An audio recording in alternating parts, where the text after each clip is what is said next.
Hello again, your family. Last night, I did that video on a spur of the moment. After a long day of dealing with the result of the MRI,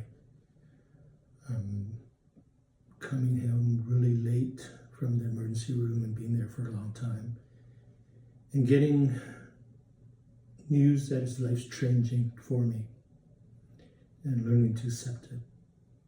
In my unpreparedness, there was a few things I wanted to say and didn't. So rather than redo it, I just hope to add a small video now to make up for it.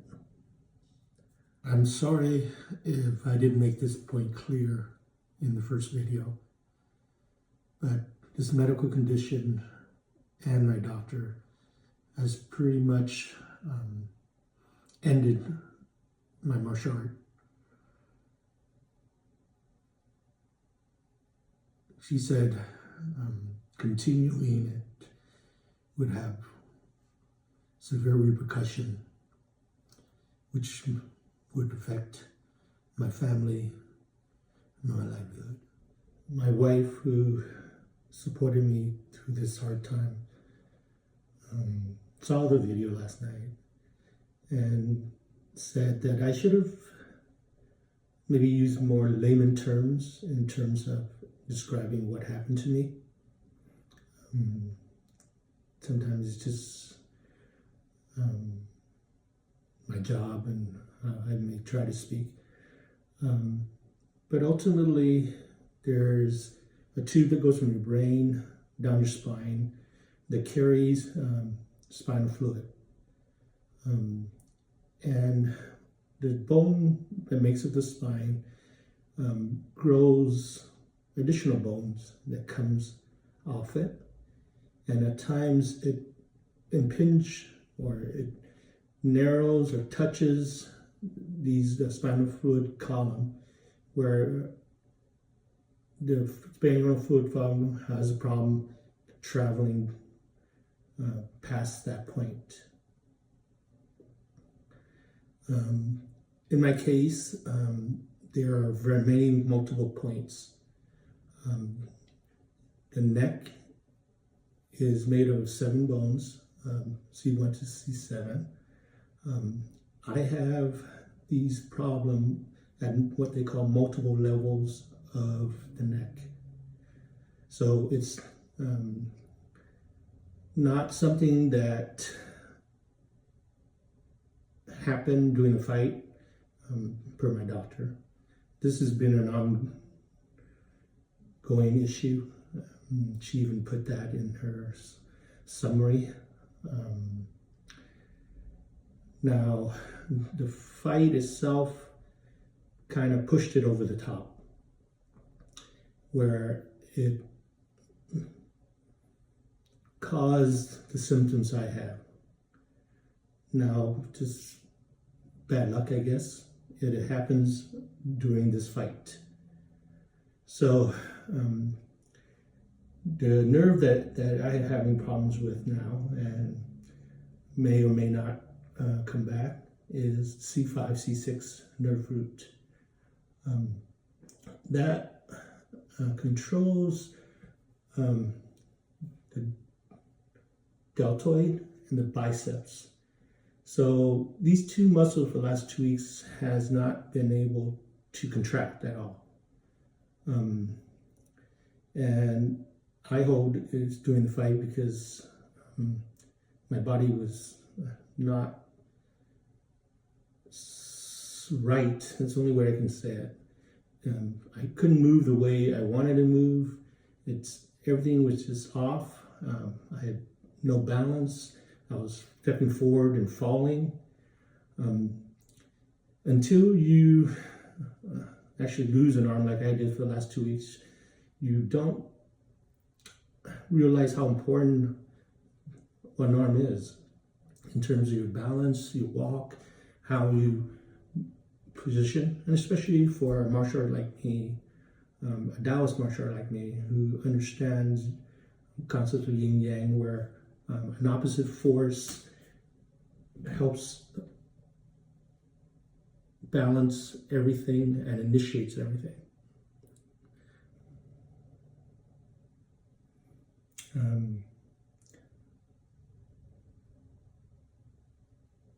I think I lost my control of my left arm completely somewhere near the beginning of the second round. But just from looking at it, there was definitely difficulty with it.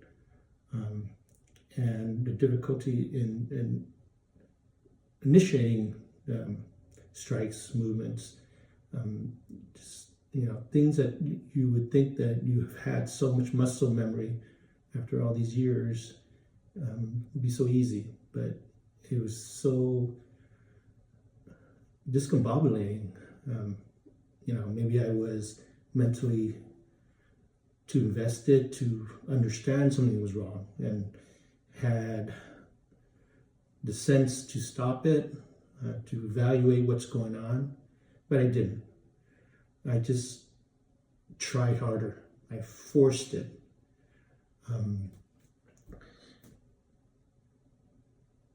If you watch my video and you watch my Hongya, and if you already learned from us, we are a system of yin yang. This hand is only as good as this hand. Day is only as good as night. Okay. So for me to punch is not just this part of this body pushing forward.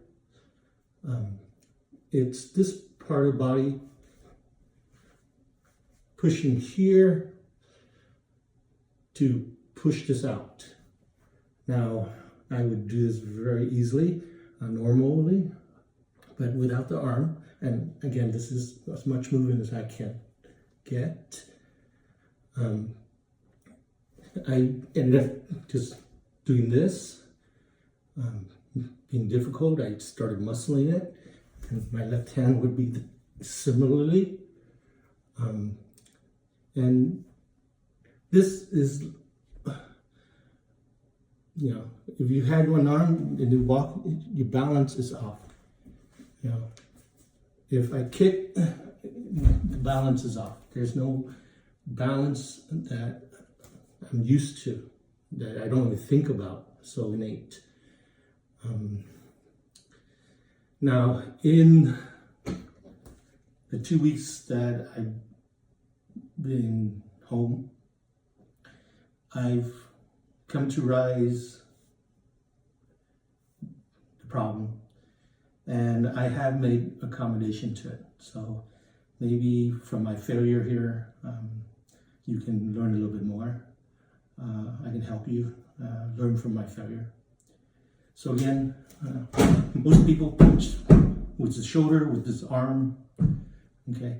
Now, I don't have my left hand anymore that I can do it, but I do have a left side of my body. So I've accommodated to this part where I'm using this area here in lieu of my left arm. So I am here, right? So instead of here, I am here.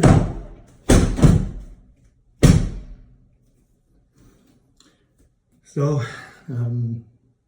hope you never lose an arm during a fight, but you can definitely work on that, accommodating that, where you can do it yourself in the middle of the fight, hopefully.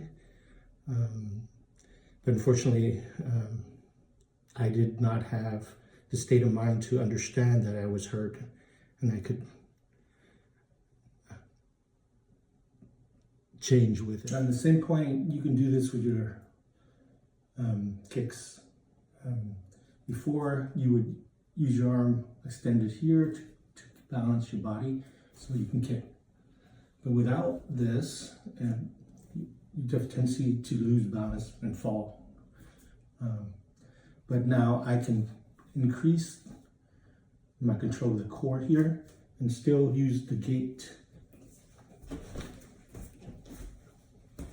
where I can adapt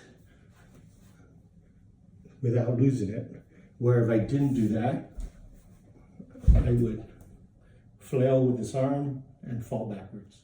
Comes to the part where I forgot and I needed to make this second video. Is again to thank everybody who supported me through a difficult time where nothing seems as how it was, and I couldn't explain it, so it even made it more difficult. I've been very blessed. I have a great personal family that supports me. I have a great home family, a master that loves me, that supports me too. I guess they say in times of despair, you find out who your true friends or family are. In this instance, I have. Whether you're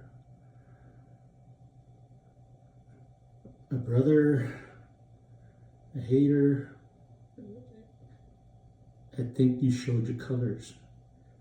So it will help our family grow higher, stronger. Now, I want to shout out particularly to Liam, Peter, and Dominic.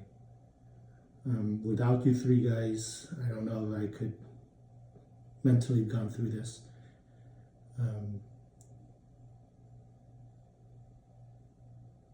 You showed me what true brotherhood in terms of martial arts system is. All I can say is I really do appreciate you. Sincerely, thank you.